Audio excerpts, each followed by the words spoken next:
విదేశాల్లో tar road వేసిన తరువాత దాని అంచుల్లో మిషన్ ద్వారా ఈ విధంగా కట్ చేసి బాగా స్మూత్ చేస్తారు. లైక్ మన బర్త్డే రోజు కేక్ కట్ చేసినట్టు.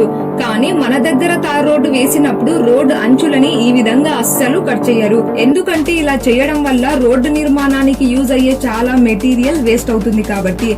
అయితే వేరే కంట్రీస్ లలో తార్ రోడ్డులను ఈ విధంగా ఎందుకు కట్ చేస్తారంటే దీని వెనుకలో ఒక ఇంపార్టెంట్ రీజన్ ఉంది. యాక్చువల్ గా తార్ రోడ్డు కంప్లీట్ అయిన తరువాత వెహికల్స్ రోడ్డు పైన ప్రయాణించడం, sudden actions, sudden turns and breaking reason వల్ల రోడ్డు పైన చాలా ఎక్కువ లోడ్ పడుతుంది. రోడ్డు అంచుల్ని కట్ చేయకుండా అలాగే వదిలేస్తే రోడ్డు పైన పడే లోడ్ కారణంగా అంచుల వద్ద క్రాక్స్ వచ్చేస్తాయి. అలా క్రాక్స్ వల్ల రోడ్డు చాలా దెబ్బతిని టోటల్ డిస్ట్రాయ్ అయిపోతుంది. అందుకే రోడ్డు పగిలిపోకుండా కాపాడడానికి అంచుల్ని ఈ విధంగా కట్ చేసి బాగా స్మూత్ చేస్తారు. దీని వల్ల లోడ్ కారణంగా క్రాక్స్ కూడా రాకుండా ఉంటాయి.